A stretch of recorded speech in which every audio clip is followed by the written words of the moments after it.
Halo Sobat Sosial, apakah benar dana PKH atau BPNT di tahap yang keempat ini itu sudah cair hari ini?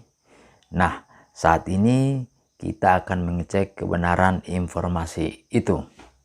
Simak terus video ini sampai tuntas sehingga Sobat Sosial tidak mengalami gagal paham dan bisa menyerap info ini dengan baik dan benar.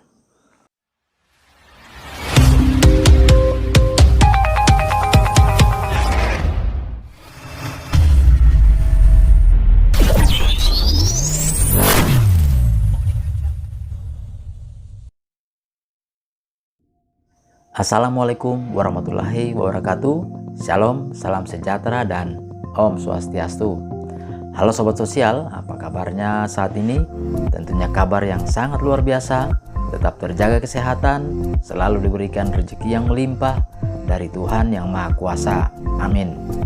Sobat Sosial, saat ini saya akan memberikan informasi terkait mengecek kebenaran atau fakta apakah benar dana PKH di tahap yang keempat itu sudah mulai dicairkan hari ini. Nah, saat ini kita akan menjelaskan informasi kebenarannya.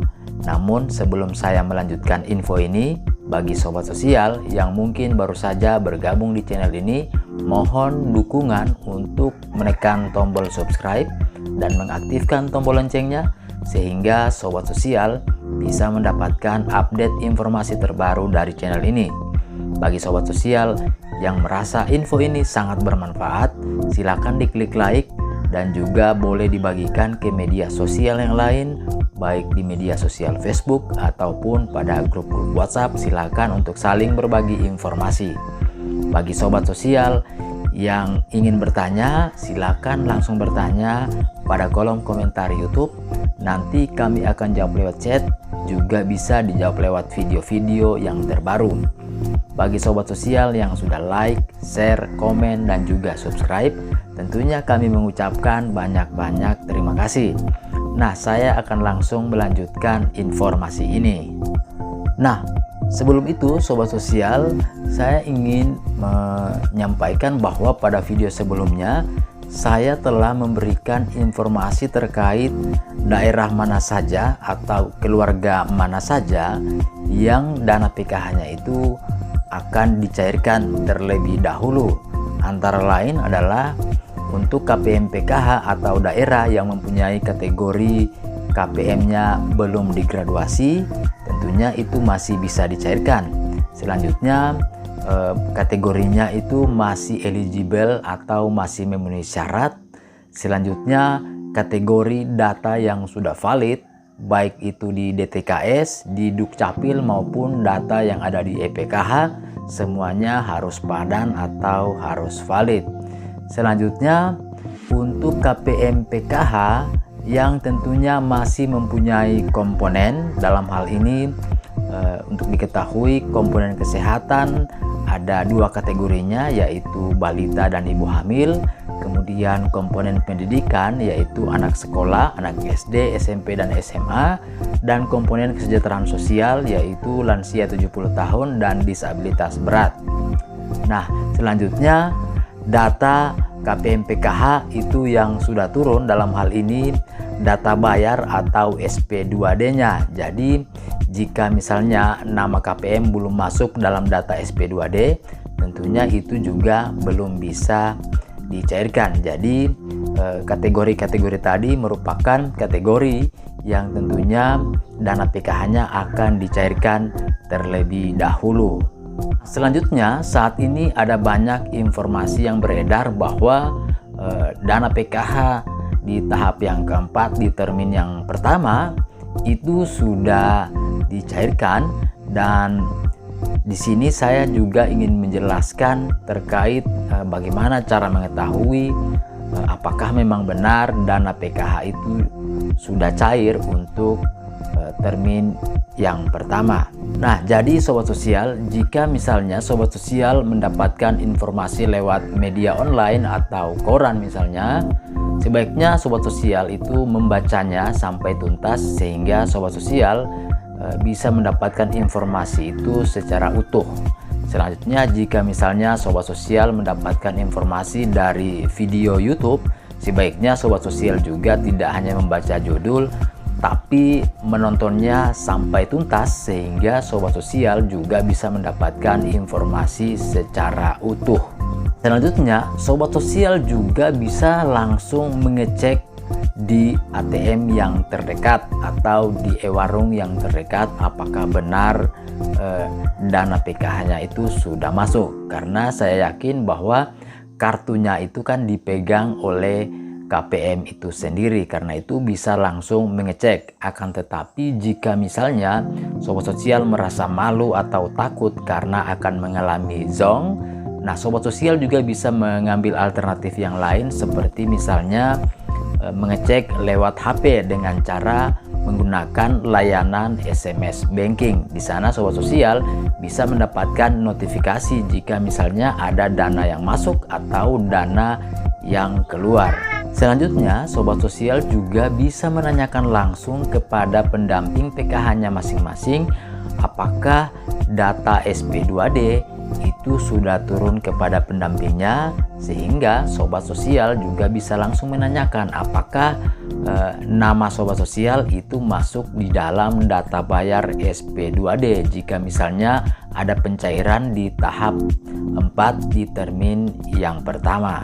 Selanjutnya, jika misalnya Sobat Sosial itu mendapatkan informasi dari media Facebook misalnya, sebaiknya coba menanyakan terkait bukti foto struknya sehingga Sobat Sosial juga bisa mendapatkan informasi yang akurat terkait bukti dari struk yang ditunjukkan oleh pengguna media sosial, dalam hal ini pengguna Facebook.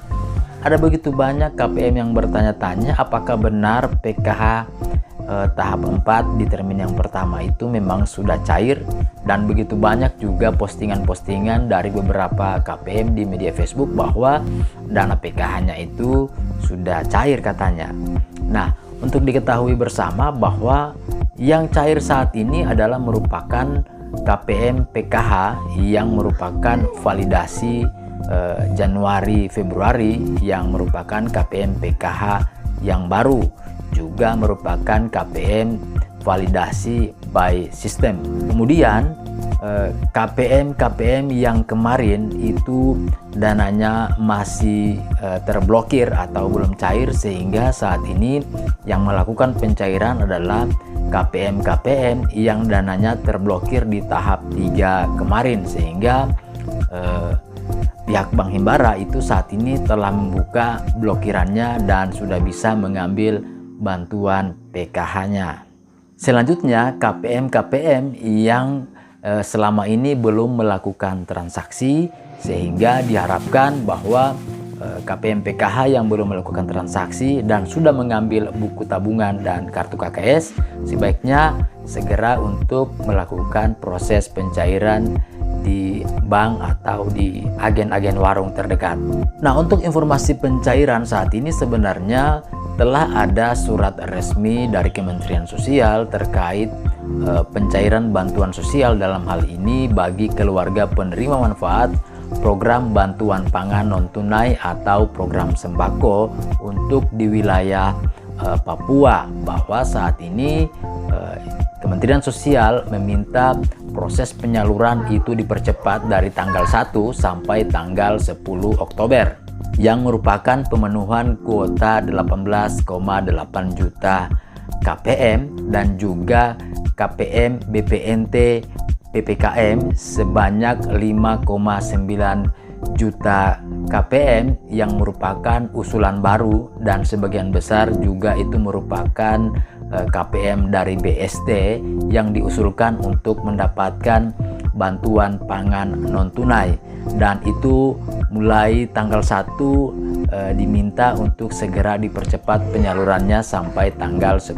Oktober. Jadi sekali lagi, dana PKH di tahap yang keempat di termin yang pertama itu sekali lagi sampai hari ini data SP2D itu belum turun kepada pendamping PKH masing-masing, dan yang cair hari ini adalah merupakan KPM PKH yang baru atau yang validasi Januari dan juga validasi by system, juga KPM yang belum melakukan transaksi dan dananya yang terblokir, itu yang merupakan yang cair saat ini. Dan untuk diketahui bahwa pencairan tahap 4 memang akan dicairkan di bulan Oktober, akan tetapi tanggal pastinya atau tanggal resminya itu belum ada. Namun saat ini menurut atau pernyataan Ibu Menteri Sosial dalam kunjungannya di Manado, Sulawesi Utara, bahwa dia meminta pencairan bantuan pangan non tunai dan juga pencairan program Keluarga Harapan itu dipercepat untuk di minggu yang kedua di bulan Oktober. Namun untuk diketahui juga bahwa pencairan PKH itu tidak dilakukan secara serentak, akan tetapi secara bertahap. Walaupun disampaikan oleh Ibu Mensos akan dicairkan pada minggu kedua, jangan langsung menuju ke ATM karena setiap daerah dan setiap bank itu melakukan pencairan berbeda-beda tergantung dari kesiapan dari pihak penyalur. Karena itu inilah informasi yang bisa saya berikan saat ini. Semoga info ini bisa bermanfaat dan bisa memberikan edukasi buat kita semua. Terima kasih, salam sosial dan salam PKH. Hadirnya program Keluarga Harapan atau PKH bertujuan untuk meningkatkan kesejahteraan bagi masyarakat prasejahtera. Untuk itu, bagi keluarga penerima manfaat PKH harus menggunakan bantuan tersebut dengan bijak dan tepat. Pertama, dalam hal pendidikan, bantuan PKH dapat digunakan untuk membeli peralatan sekolah, biaya pendidikan dan ekstrakurikuler, serta transportasi saat berangkat ke sekolah. Kedua, dalam hal kesejahteraan keluarga, bantuan PKH dapat digunakan untuk membeli makanan bergizi, membeli kebutuhan pokok, berobat ke layanan kesehatan, dan transportasi saat berobat. Ketiga, dalam hal meningkatkan pendapatan keluarga, bantuan PKH juga dapat digunakan untuk modal membuka usaha. Yuk manfaatkan bantuan PKH dengan bijak dan tepat.